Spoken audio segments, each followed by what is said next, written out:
የሳምሰንግ ስልካችሁን ወደ One UI 8.5 አፕዴት ካደረጋችሁት በኋላ ሁለት ጽድት ያሉ ምርጥ የሆኑ ፊውቸሮችን ለእናንተ የማሳያችሁ ይሆናል። ከዛ በፊት ግን የዩቲዩብ ቻናሌ ሞኔታይዝ ላደርግ ስል ልክ እንደዛ አድሰንስ ክሎዝ ስላደረገብኝ ይህን ነገር እንዳስተካከል እናንተ የቪዲዮ ለብሶ እንዲደርስ ማድረግ አለባችሁ ማለት ነው። ምክንያቱም ዩቲዩብ ላይ ህጎች ይጥሳል በሚል ስለሆነ ይህን ነገር ያደረገብኝ።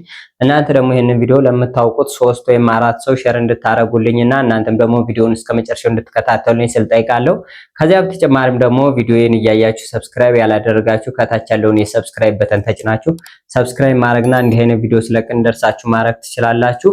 ከዚህ በተጨማሪ ደግሞ ሐሳብ አስተያየት ወይም ቀጣይ እንዲሰራላችሁ የምትፈልጉ ቪዲዮ ካለ ከታይ ኮሜንት ዘንዳ ጠይቁኝና የምጽፍላችሁ ይሆናል። ቀጥታ ወደ ቪዲዮ ልውሰዳችሁ።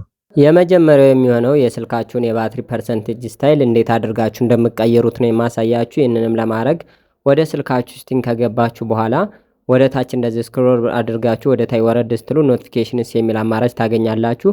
ይህንንም ኖቲፊኬሽን ውስጥ የሚለው ውስጥ ከገባችሁ በኋላ እናንተ ሰርቹንም መጠቀም ትችላላችሁ። ስታተስ ባር የሚለውን አማራጭ ትጠቀማላችሁ።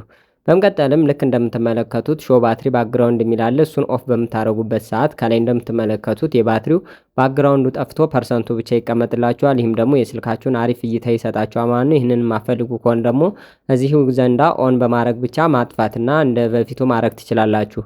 በመቀጠል ወደ ሁለተኛው ደግሞ ስወስዳችሁ ሁለተኛው የሚሆነው እናንተ ፎቶም ሊሆን ይችላል ቪዲዮ ማንኛውንም ነገር መደበቅ ስትፈልጉ ምንም አይነት ተጨማሪ አፕሊኬሽን ሳትከፍቱ ጋላሪ ላይ ገብታችሁ የምትፈልጉትን ፎቶ ልክ እንደዚህ ሴሌክት ታደርጋላችሁ። ይህ ነገር እናንተ One UI 8.5 አፕዴት ካረጋችሁ በኋላ ነው የምታገኙት። በመቀጠልም ከታይ የሶስት ነጥብጣባ ወይም ሜኑ በተኑን ነክታችሁ ሙቭ ቱ ፕራይቬት አልበም የሚል አለ። እዚህ ዘንዳ ሙቭ በምታደርጉበት ሰዓት ልክ እንደዚህ ፋይላችሁ ሙቭ ያደርግላችኋል ማለት ነው። ይህንንም ለማግኘት ደግሞ እናንተ አንድ ጊዜ ባክ ብላችሁ አሁን ካላችሁበት ዘንዳ ማለት ነው ማለትም ኖርማል ጋላሪ ላይ ስገቡ የምታገኙበት ዘንዳ ከዛ ሜኑ ላይ ትገባላችሁ። በመቀጠልም ፕራይቬት አልበም የሚለው ላይ ከገባችሁ በኋላ አሻራ ወይም ፓተርናችሁን በምታስገቡበት ሰዓት ልክ እንደዚህ የደበቃችሁትን ፋይል ማግኘት ትችላላችሁ ማለት ነው። ከዚህ በተጨማሪም ደግሞ ሌላ አሪፍ የሆኑ የOne UI 8.5 ፊውቸሮች አሉ ማለት ነው። እነሱ እንድሰራላችሁ የምትፈልጉ በኮሜንት ፓርት 2 ብላችሁ ጻፉልኝ። በቀጣይ እስከምንገናኝ ድረስ ይመቻችሁ። ሰብስክራይብ ማድረግ ደግሞ እንዳትረሱ።